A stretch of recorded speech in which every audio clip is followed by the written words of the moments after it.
So you want to make profits, but maybe you don't have a lot of money to spend. Or maybe you're just like me and you don't want to risk your entire life savings on a single option.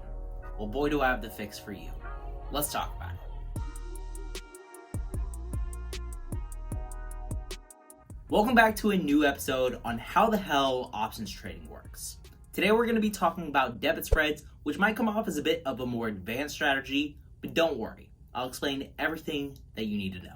In this video, I'll tell you exactly how this strategy works by showing you the ropes, going through a real example from Robinhood, and then giving you a few of my own suggestions on what stocks work best with this strategy. But before we get into it, if you enjoy this type of content, you want me to make more option trading tutorials, make sure to leave a like on this video so I know to keep making them, and subscribe if you're new to the channel.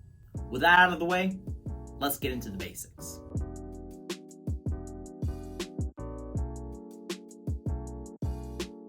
Debit spreads are quite literally the opposite of credit spreads. With a credit spread, you're paid a credit or premium in order to open your position, but whenever you're opening a debit spread, you're the one that's paying up in order to enter this trade. So basically, you're doing the exact opposite of what the other trader on the other end of this option is doing.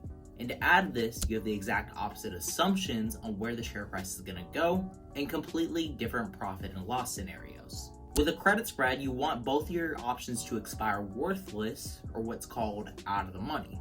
But with a debit spread, you want your options to expire with value and be in the money. Now, I know that in the money can get a little bit confusing, especially whenever you're working with two different options. So here's a simple mnemonic. CBPA. Calls below, puts above. Call options are in the money whenever the strike price is below where the underlying share price is, and puts are in the money whenever the strike price is above where the share price is. Now that's all for in the money, but there's an entirely different scenario if both of your options expire out of the money or completely worthless. This is when you'll realize your max loss. Luckily for you, it's much harder to lose your entire life savings with debit spreads, since this is a limited risk strategy, which means you can only lose as much as you're putting down. So if both of your options expire out of the money, or in other words, strike prices above the current share price for call options and strike prices below the current share price for put options, then you can only lose out what you're putting down on the trade. To take you through a little mini example before we get into the real thing, we're going to do an option on my favorite faux stock, XYZ.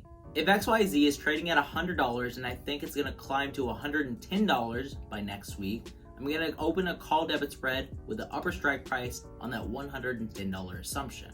In this example, I'm going to be selling the option with a $110 strike price and then buying back an option with a $109 strike price. Since the option with the $109 strike price is more expensive, this means I'm going to be paying a debit in order to enter this trade, hence the name debit spread. Let's say this particular spread is going for 40 cents. We'll multiply that by 100 since we're controlling 100 shares with each of these options, and we get $40. That's how much we're paying to enter this trade. If all goes well and stock XYZ is above $110 by the time my option expires, then I'm going to be able to realize max profit. To give us our maximum potential for profit, first we have to take the difference between the two strike prices, which was 110 and 109, giving us a difference of $1. Then you'll take that same dollar and subtract the amount that we paid to enter this option, which was initially 40 cents.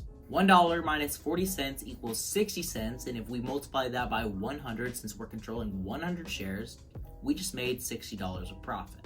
Congrats, you just made it through your first debit spread example alive.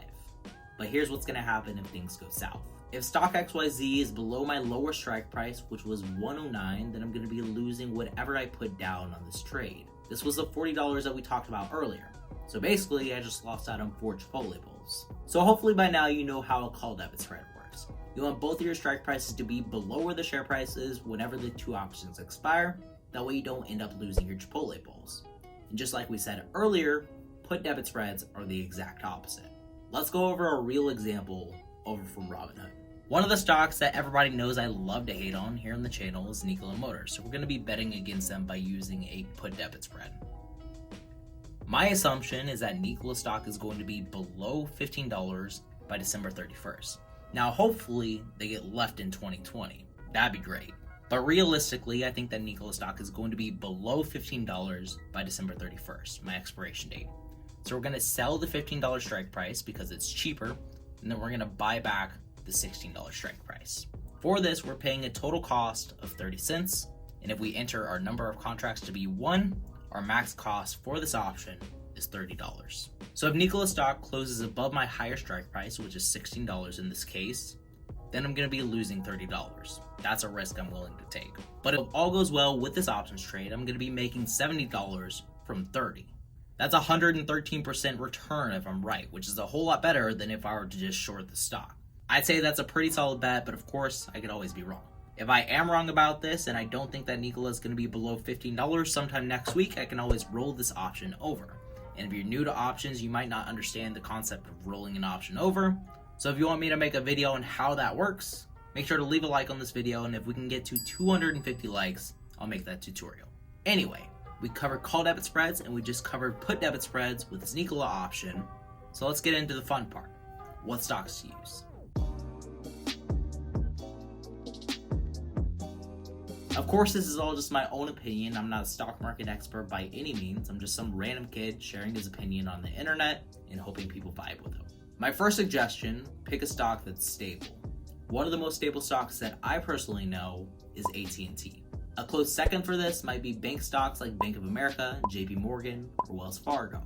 All of these stocks have been trading in a small range over the past 6 months. So what you might do here for these stocks is set up a couple of support and resistance lines that you don't think the stock is going to break out of. And if the share price is approaching a resistance line and you think it's going to get rejected, you're going to open a put debit spread with your lower strike price set at the resistance level.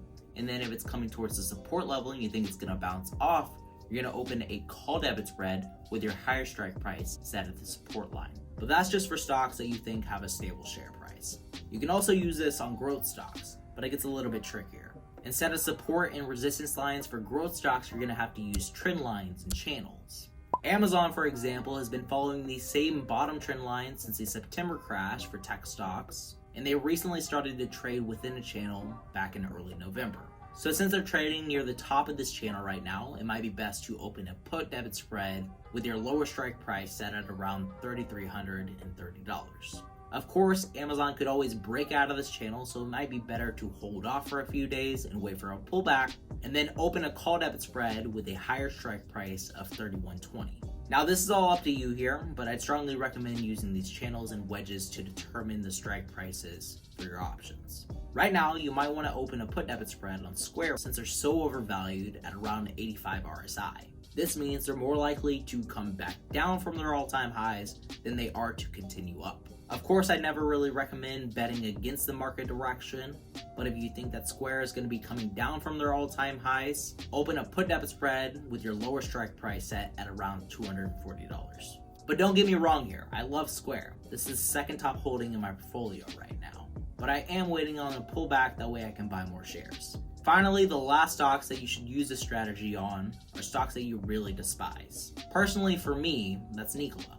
But maybe for you, for whatever reason, that's Tesla. I really don't know what companies you hate, but choose one and then bet against it with a put debit spread. Just like in my example earlier, I set realistic strike prices that I thought Nikola would fall below in the next couple of weeks, and that's exactly how you should choose your strike price whenever it comes to debit spreads. Don't be out here like JP Moron expecting Tesla to fall to $90. That's just unrealistic.